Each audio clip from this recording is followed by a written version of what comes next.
Hello, Zoila here. Two kids, one doctorate. Today I want to talk to you about debt. As a first gen, student, financial wealth builder, it has been quite fascinating seeing the trajectory of my financial management. Thankfully, I am now debt free, but it took a lot of time and ups and downs and learning, right, through trial and error. I got my first credit card in college. I had no business having a credit card while I was still in college. There was no reason for me. And a lot of people got into debt starting that young or that early because the credit cards were made available to us that soon and that they were made available to us on a college campus.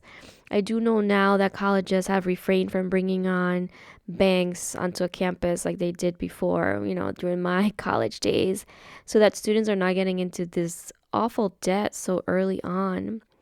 And then the other debt that, although, at the time you take it on, you think it's worth it, it's school loans. And you end up paying those forever. And it's like there's no end in sight. And that interest rate just up, up, up, up, up, up. Okay.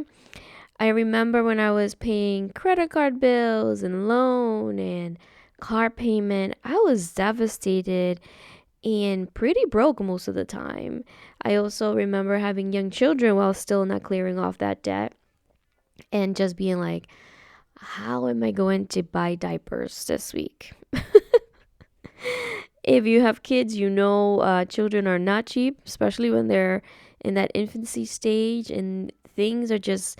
I remember just going to BJ's and buying the big boxes and sometimes 2, 3 boxes at a time of diapers, right? To get us through the month.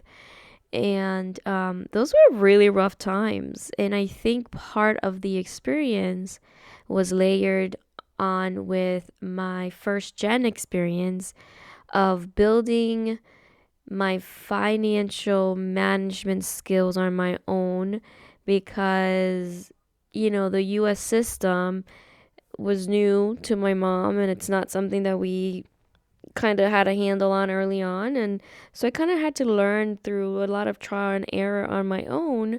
But I'm just thankful that to have done it. I'm thankful that now I'll have this knowledge to provide to my children, to that my own ways of doing things now will be helpful to them growing up as well. And that's why one of the reasons why I wanted to create this podcast, because I want to share these experiences that I know you who are listening to this can also relate to. It could be that you're first gen, it could be that you're not first gen, but you didn't have a lot of, really good financial management at home when you were younger and you had to kind of figure it out on your own, and or you had to kind of go into debt to survive, right? Some of us had to do that. I mean, I remember times when I knew I should not have been using my credit card, but that's where I was going to get, the things I needed. And so understanding that too, it's reasons of why I wanted to put this podcast together. I want us to acknowledge our experiences, to know that we are learning the most without a lot, right? We are engaging with systems that our parents didn't have to engage with. We are learning things sometimes by running into walls, and it's like boom in your face. Do you know it now, or do you need to bang your head against the wall again, right? With looking for information, finding ways to fix things like your credit score. I remember the car payment that I had because I had 2 kids and I was like, well, I need a bigger car. I need a car that fits 2 children in it. But car payments, ooh.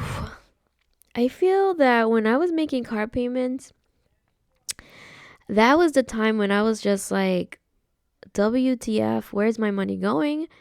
I didn't have any hope of getting that money back, right? Because cards see value goes down, doesn't go up. And I just remember thinking to myself, if when you're done paying for this car, the only way you're going to get another vehicle is if you go into a car dealership Or you go to the car factory itself, right?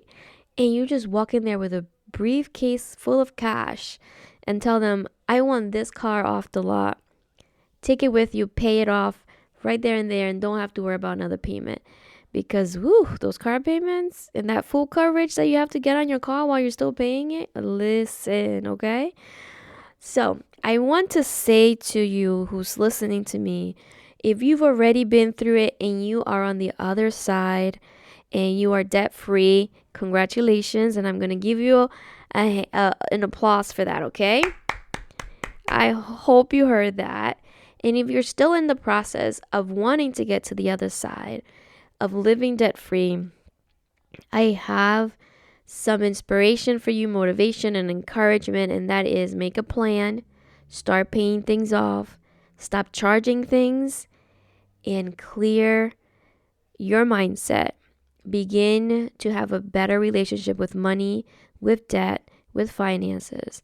And little by little, you'll begin to see things clearing off, credit card bills going away, you being able to enjoy the money that you're making versus throwing it back into a bank that's charging you triple of what you used. And get smarter about how you use credit. Get smarter about what you're purchasing. Get smarter about where and what you're spending your money on. And get smarter on investments as well. Investing. Perhaps you paying $26,000 for a car is not the best bet when you can put $26,000 on a down payment to a home, which you can sell 2, 3 years, 4 years from now, and you'll be able to gain something from it. So I'm saying to you, make a plan, make smarter choices, change your mindset around money and finances, and start clearing things off. And little by little, you'll begin to see a change. I hope this was useful and that you were able to connect with my experience with debt, and that you've taken a few of the advice that I shared with you at the very end. This is your host, Dr. Soyla Quesada, and this is 2 Kids, 1 Doctorate. Thank you for sticking around. Thank you for coming back episode after episode. I am so humbled that I get to share my story with you and that you make the time to listen to it. Take care.